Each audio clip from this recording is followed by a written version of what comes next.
क्या है आध्यात्म? दर्शन, चिंतन धारा, विद्या या संस्कृति की परंपरागत विरासत। आध्यात्म दर्शन यानी जीवन का शाश्वत सत्य।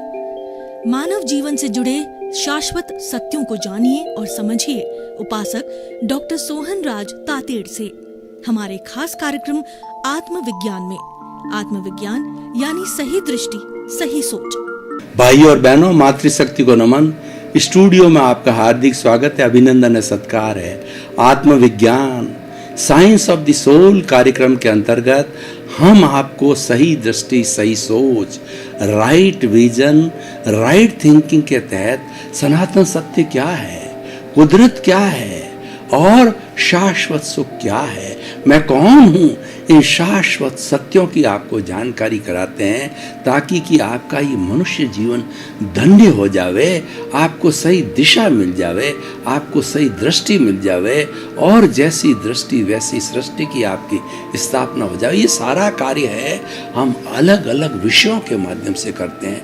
तो आज बहुत ही सुंदर विषय है, वह भेद विज्ञान लेकर के हम आपके सामने प्रस्तुत हुए हैं। भाई और बहनों, भेद विज्ञान का अर्थ क्या होता है कि अलग अलग करना, क्षीर और नीर को अलग अलग करना। एक जो हंस होता है उसके हंस के सामने कंकर और मोती रख दिए जाते हैं तो वो मोती को चुन लेता है, कंकर को छोड़ देता है। एक ज्ञानी पुरुष होता है, वह हमारे अज्ञान को दूर हटा देता है। अज्ञान क्या है कि हमारा राग द्वेष रूपी जो कषाय है, उस कषाय की थैली को अलग करके हमको प्रतीति करा देता है कि तुम तो शुद्ध आत्मा हो। 100% हमारे में प्रतीति बैठा देता है, वो भेद विज्ञान कराता है। तो उसी तरीके से अलग अलग करना, जैसे कि हमारा जो ये सूप होता है, छाजड़ा होता है, छाजड़े के अंदर कंकर मिला हुआ अनाज डालते हैं तो कंकर उसके किनारे रह जाते हैं, अनाज अलग हो जाता है। यानी सेपरेशन करना। हमारी जो कॉजल बॉडी है, इस कॉजल बॉडी के ऊपर कर्म जुड़े हुए हैं और आत्मा के साथ में पूरा कर्म शरीर है। इसी कारण से आत्मा इस कारागार के अंदर बंद है।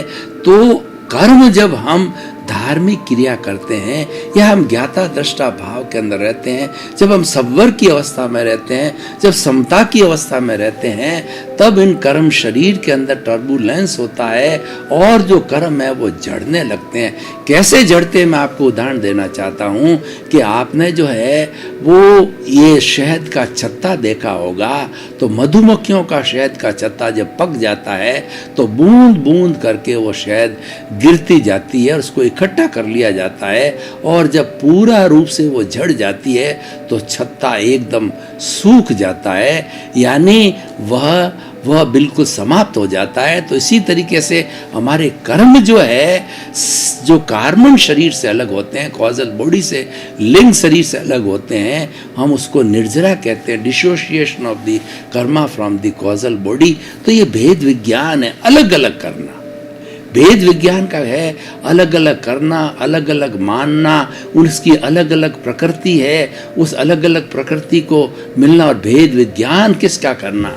जड़ और चेतन का भेद विज्ञान करना। चेतन किसे कहा जाता है? असंख्य परमाणुओं, चेतनामय परमाणुओं के पिंड को आत्मा कहा जाता है, उसको चेतन तत्व कहा जाता है। पूरे ब्रह्मांड के अंदर एक चेतन तत्व ही चेतनामय है, बाकी सारा जड़ पदार्थ है। और जिसमें चेतना होती है वह सुख दुख की अनुभूति करता है, वो फीलिंग करता है, उसमें प्रजनन होती है, उसमें ग्रोथ होती है। 9 तरह की कैरेक्टरिस्टिक हमारे आगमों के अंदर बताई गई है और उसी 9 कैरेक्टरिस्टिक्स को विज्ञान ने अपने हिसाब से कॉन्शियसनेस की बताया है।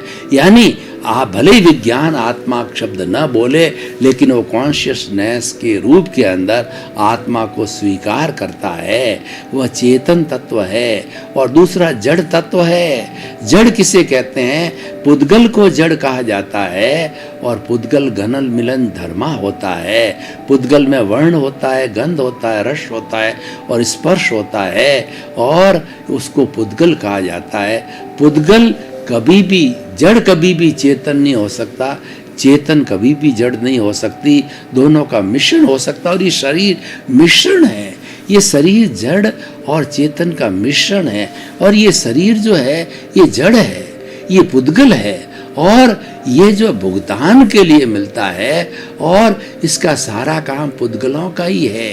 ये पुद्गलों को लेता है, ग्रहण करता है, विसर्जन करता है, लेकिन जो इसके अंदर जो विराजमान है वो चेतन तत्व है। दोनों को अलग अलग मानना, यही वेद विज्ञान है, यही सम्यक दर्शन है, यही सनातन सत्य है, यही कुदरत है, और कुदरत की रचना और कुदरत का कानून है, यही सार्वभौम सत्य है, और यही ज्ञान है। ये ज्ञान प्राप्त हो जाता है कि आत्मा अलग, शरीर अलग, तो आदमी एकदम जो है दुख की कारागर से वो छूट सकता है, सब बंधनों से छूट सकता है। बंधन अज्ञान से है, और छुटकारा है वो ज्ञान से। ज्ञान क्या है कि भेद विज्ञान करना।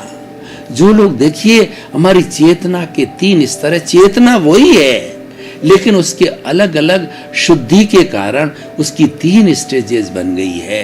पहले जीवात्मा वह व्यक्ति, वह प्राणी कहा जाता है जो कि स्वार्थ के दायरे में रहता है, जो मैं और मेरा के द्वारे में रहता है। मैंने पिया, मेरे बैल ने पिया, जो है कुआं ढहे तो ढहे। पंचेंद्रिय सुख के अंदर, 5 इंद्रियों के सुख के अंदर सारा जीवन चला देता है। मैं और मेरा मैं सारा जीवन चला देता है। मेरा घर, मेरा परिवार, मेरा धन, मेरी दौलत, मेरे बच्चे, इसके अंदर पूरा जो है वो जीवन घुमा देता है, और यही वास्तव के अंदर सच्चा ज्ञान है। तो इसीलिए हम कह सकते हैं कि जितना जितना जड़ है वो सारा अज्ञान का अकाउंट है, और जितना जितना चेतन का अकाउंट है वह सारा का सारा जो है वह हमारा ज्ञान का अकाउंट है। तो इस तरीके से भेद विज्ञान के अंदर हम 2 तरह के अकाउंट बनाते हैं, जड़ का अकाउंट और चेतन का अकाउंट। और ये जड़ का अकाउंट है, इस शरीर तक ही सीमित है, और ये शरीर है पूर्व जन्म के कर्मों के भुगतान के लिए मिला है। और ये चेतन तत्व तो स्थायी है। कैसे स्थायी है मैं आपको बताना चाहता हूँ कि इससे जब हम पुनर्जन्म में विश्वास करते हैं तो पिछले जन्म के अंदर, आज इस जन्म में सोहन राज मेरा नाम है, शरीर का नाम सोहन राज है, और पिछले जन्म के अंदर मोहन राज था। तो मोहन राज ने जो जो कॉजेज डाले, जो जो कर्म बीज डाले, जो जो भाव कर्म किए, और जो जो जैसी जैसी ओपिनियन दी, जैसे जैसे दोष दिए, जैसे किसी को दुख दिया, उसके अनुरूप जैसे जैसे कर्म बीज बने, तो वो सारे भाव कर्म जो है इस जन्म में सोहन राज के खाते के अंदर वो द्रव्य कर्म आते हैं। अब देखिए, पहले मोहन राज था, अब ये सोहन राज गया। अब ये सोहन राज मोहन राज का किया हुआ सारा सोहन राज का डिस्चार्ज है।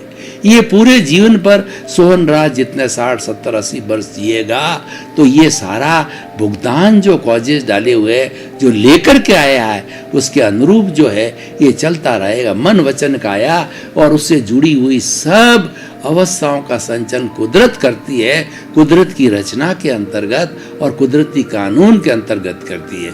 अब देखिए, ये तो सारा डिस्चार्ज चल रहा है। अब सोहन राज क्या करता है कि फिर नया चार्जिंग करता है, फिर नई प्रतिष्ठित जो प्रतिष्ठा करता है। अगर अच्छी प्रतिष्ठा करता है, जैसे कि देखिए इसके अंदर प्रतिष्ठित आत्मा के 2 भाग हैं।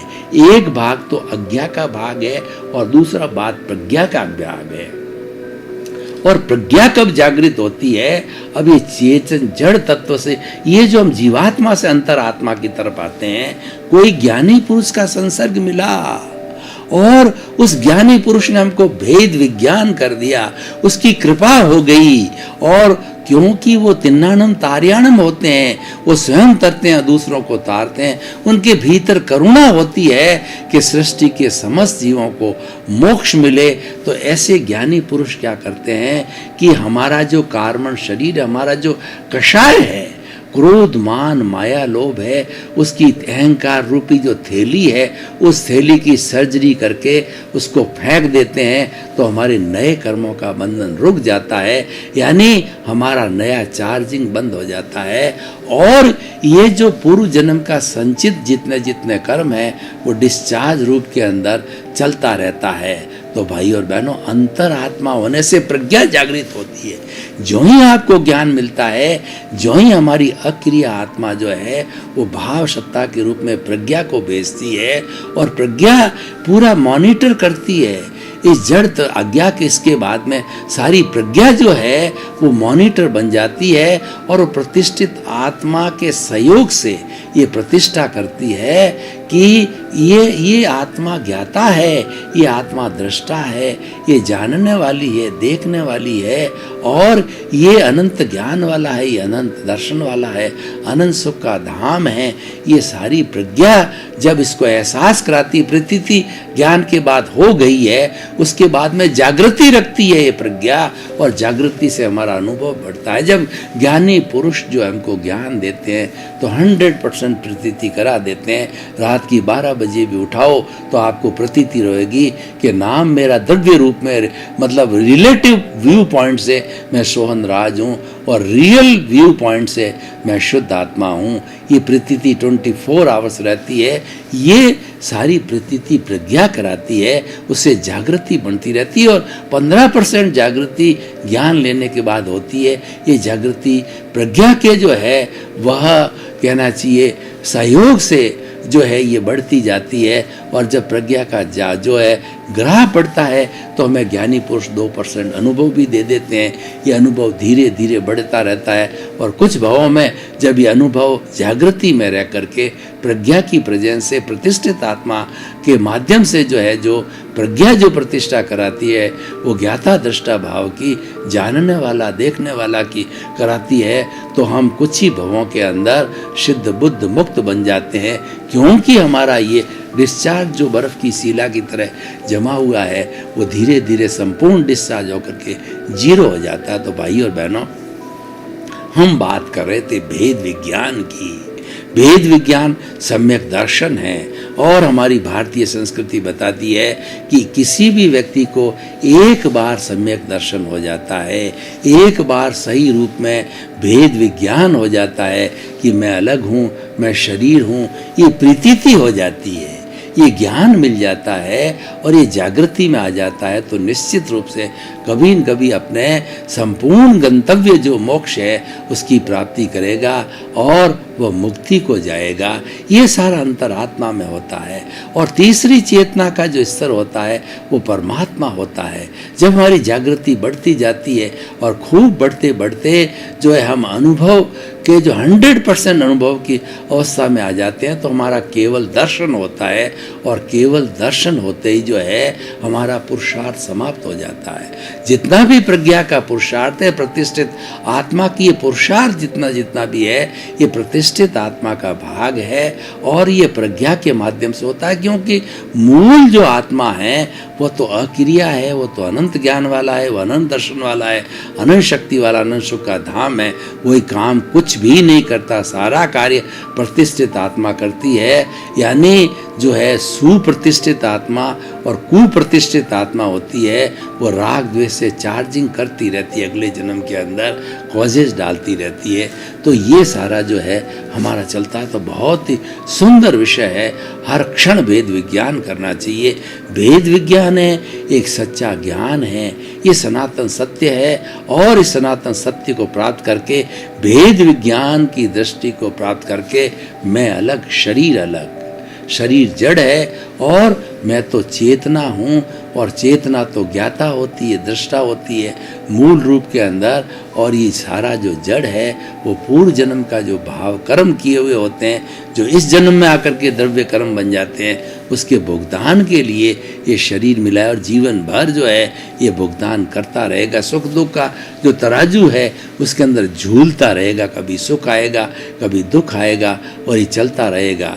लेकिन हमारा लक्ष्य जागृति करते करते हमारा लक्ष्य बन जाता है कि मुझे तो जल्दी से जल्दी सिद्ध बुद्ध मुक्त बनना है, भरत क्षेत्र के अंदर भी मोक्ष बंद है, तो मैं जल्दी से जल्दी सिमंदर स्वामी के चरणों में हाजिर हूँ, उनकी कृपा हो जावे और 2-3 भवों में मनुष्य भव के अंदर वो संपूर्ण मेरा जो डिस्चार्ज बचा हुआ है, संपूर्ण मेरा जो कॉजल बॉडी बसी एक जो है बर्फ़ की सीला की तरह बची हुई है, उसको समाप्त करके सिद्ध बुद्ध और मुक्त बनूं। तो भाई और बहनों, बहुत ही सुंदर विषय है और इस विषय के ऊपर घंटों घंटों चर्चा होनी चाहिए, सत्संग होनी चाहिए और विषय को आत्मसात करना चाहिए, मेडिटेशन के अंदर जाना चाहिए और मेडिटेशन के अंदर ये एहसास करना चाहिए कि शरीर जो है उसको देखने वाला जो है ये आत्मा। भगवान महावीर ने क्या किया कि भगवान महावीर ने जब जो है वो उनको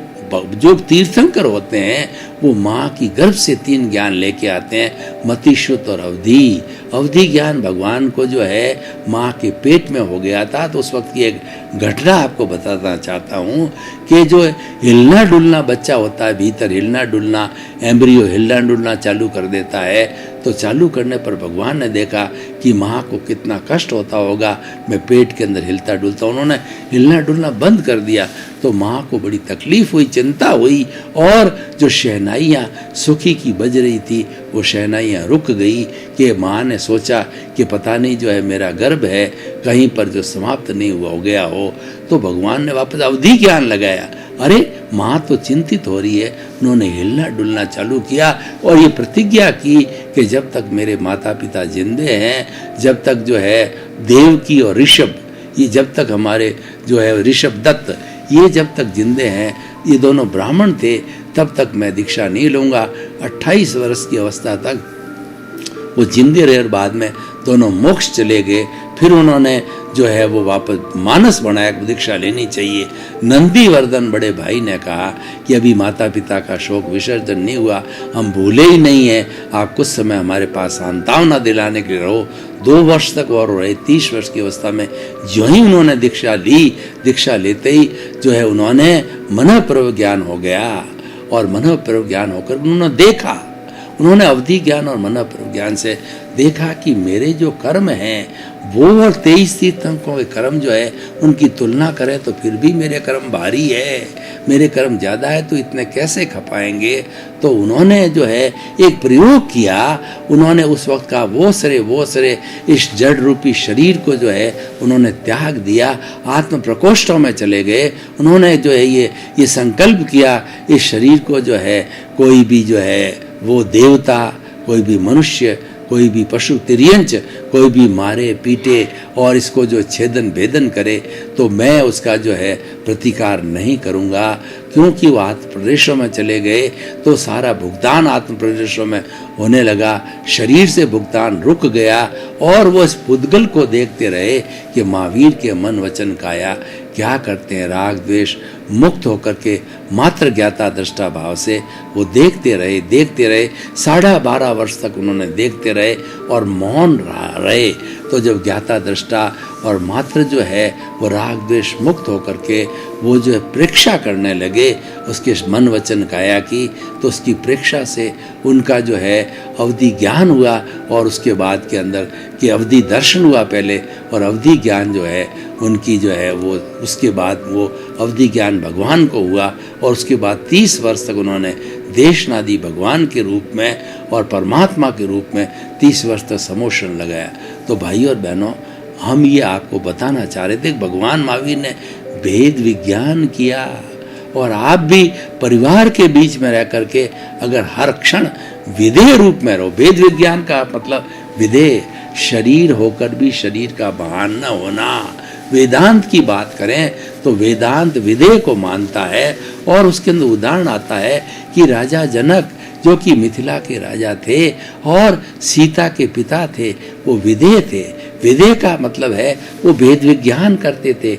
मैं अलग हूँ, शरीर अलग है, शरीर जड़ है, मैं तो चेतन हूँ, ये शरीर नाशवान है, मैं तो अविनाशी हूँ, मैं तो ज्ञाता हूँ, मैं तो दृष्टा हूँ, मैं अनंत ज्ञान वाला हूँ, मैं अनंत दर्शन वाला हूँ, मैं अनंत शक्ति वाला हूँ, आनंद सुख का धाम हूँ।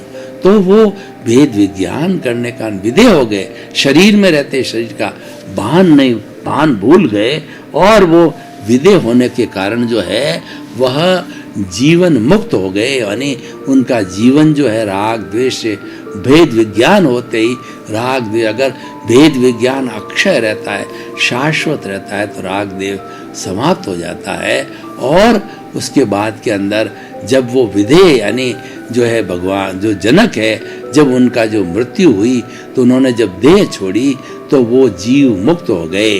विधेय होने तक वो जीवन मुक्त थे और उसके बाद में जीव मुक्त हो गए, यानी शरीर जो है उसको मुक्ति मिल गई, वो शरीर अलग हो गया, आत्मा को मुक्ति मिल गई और शरीर जड़ है वो यहीं रह गया।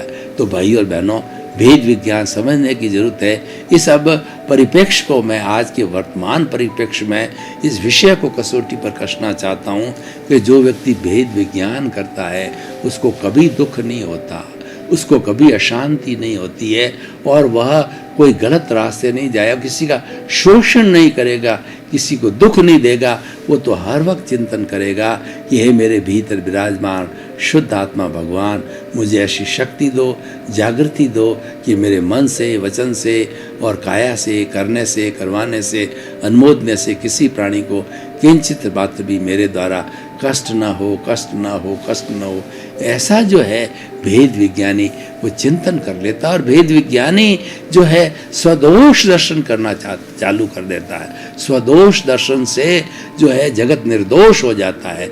जितना जितना हम अपने दोषों को देखते रहते हैं, दोष धुलते रहते हैं। मात्र ज्ञाता दृष्टा भाव से देखने का अर्थ यह है उस पर साबुन लग रही है, उस पर टर्बुलेंस हो रहा है। कैसे टर्बुलेंस होता है कि देखिए, एक भगोले के अंदर पानी या दूध गर्म हो रहा है, तो दूध गर्म होते उसमें बुलबुले निकलते हैं।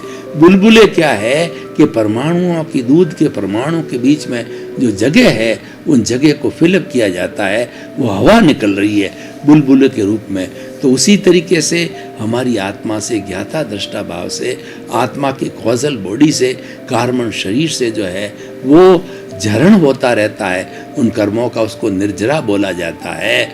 और उसको जो dissociation of the karma from the causal body is called निर्जरा। और भगवान ने निर्जरा को भेद बताया है। भगवान ने कहा कि संवर और निर्जरा दो भेद है। जहाँ जहाँ पर संवर मतलब प्रत्याख्यान जो मैंने बात करी, सबसे बड़ा प्रत्याख्यान है कि प्राणी मात्र को दुख न दिया जाए।